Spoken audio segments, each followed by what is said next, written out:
Greetings viewer, Jason here from Biker Bytes. How you all doing? Well, it's absolutely blowing a gale today, so there's no riding for me. It will be not pleasant. But on the other hand, the postman's been and we've got some goodies to put on the bike. Excuse me. Anyway, bike went in for a service last week, 6,000 kilometer service. All was good, usual things. But I did get them to install the knobby tyres that came with the Tanami edition. I think they are the Pirelli, is it MT21s? Rally Cross? I think so. Anyway, have a look.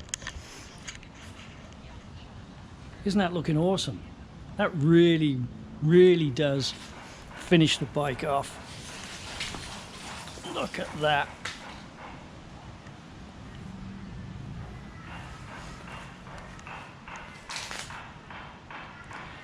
It's a little bit wider than the stock.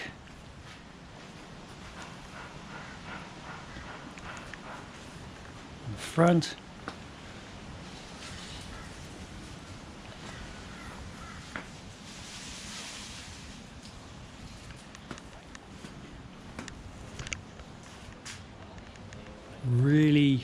Really does make it look like a dual sport.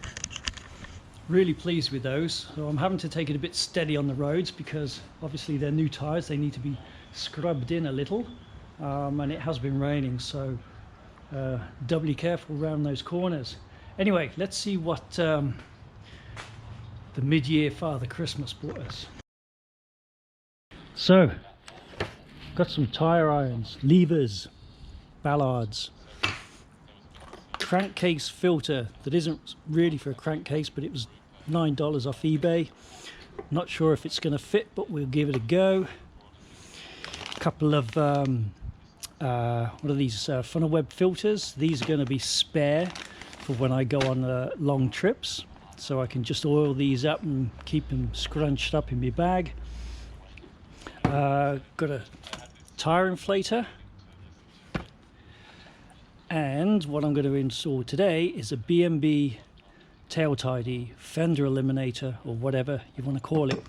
Now they do two types of these. They do the plain metal one, so in the same way as this. But I went for the black, which was an extra $10, just to match up this bar work here and the paneling here, just to keep that section there black. Yeah, I thought that would look better. It does come with the light fitting, so the installation is pretty straightforward. I'm sure you've all seen this before. Biker Bytes did one not so long ago on the Simpson Desert Weapon, but all you got to do is undo these couple of bolts here and these two here, snip that off, and then just screw in the replacement. So dead easy. So what I'm going to do is, I'm not going to bore you with that. I'm just going to go ahead, put it on, and then I'll come back to you once it's on and give you a quick look. But before I do, let's just show you what it's like as it is now. You can see it's quite a substantial piece of plastic.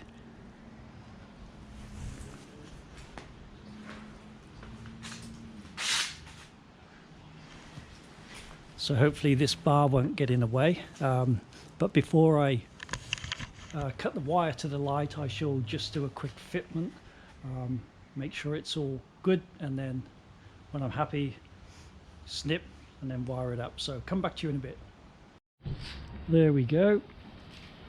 I've just bolted it on finger tight,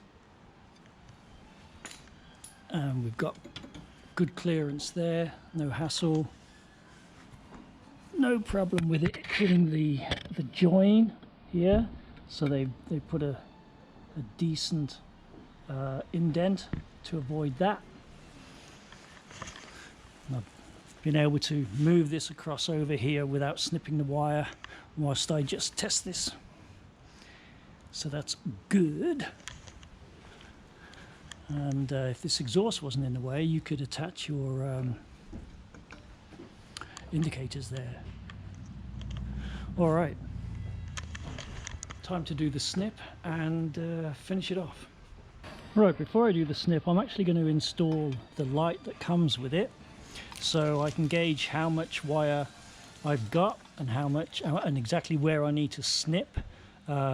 Be mindful of the fact that if I need to reattach the original Fender, that I've still got enough wire to rejoin. So these are the bolts that actually attach the license plate holder to the bike, and these are the bolts that will attach this on, so I'll do that. There we go, that's wired up, and as you can see, I used some of those solder join thingies. Just used a cigarette lighter to warm those up and seal them up.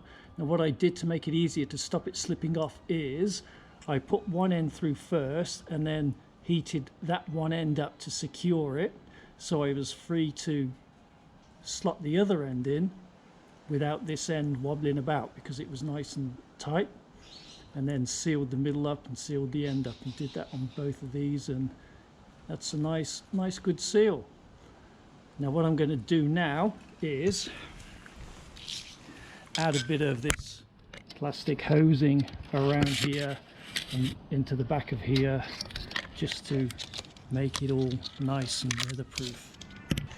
Ladies and gentlemen, job done. Job done, job done. Ta-da! Yeah, I'm not embarrassed about showing my rego plate. You see me on the road, give me a toot. So look at that. Much nicer profile.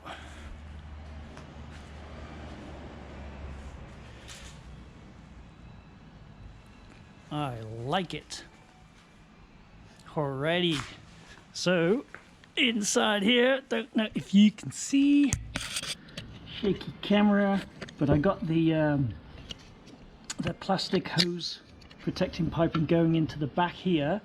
There is a slight space for this to go further beyond this plate, so it fits snug against the back of the light fitting, so there's no gap here, it's nice and snug. So that will stop the wire jiggling and rubbing on the opening here, which will save wear, so I like that. A zip tie there for the frame, and it just goes along there, as you can see, and then across. Yep, so there you go. And don't forget to put these nuts bolts back in the frame to stop any crap getting in there.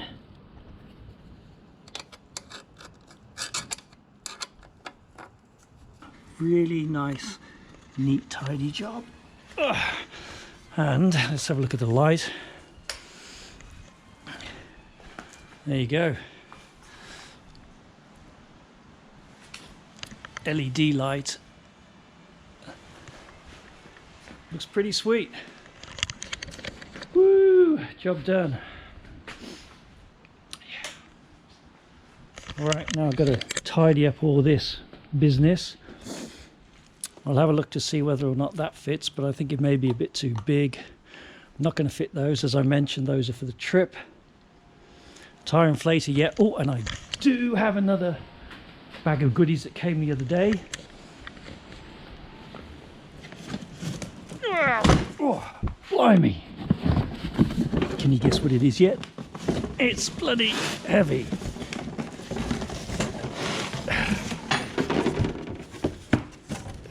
Yep, it's a pneumatic stand. So I've got to assemble that. So that will mean I'll be able to do a bit more work on the bike, because I'll be able to completely lift it off the ground, which means I can change the rear shock when I get that, so I'm going to probably order one from YSS, an 80 Newton meter shock, and then the front springs. So yeah, a lot better to work on than having to rely on the stand. So that'll be good. So there you go. Well, that's it for this episode. Thanks very much, guys, and if you haven't already, subscribe, and if you like the video, give me a thumbs up. It always goes to help the channel. Really good. So yeah, see you next time. Biker Bytes, over and out.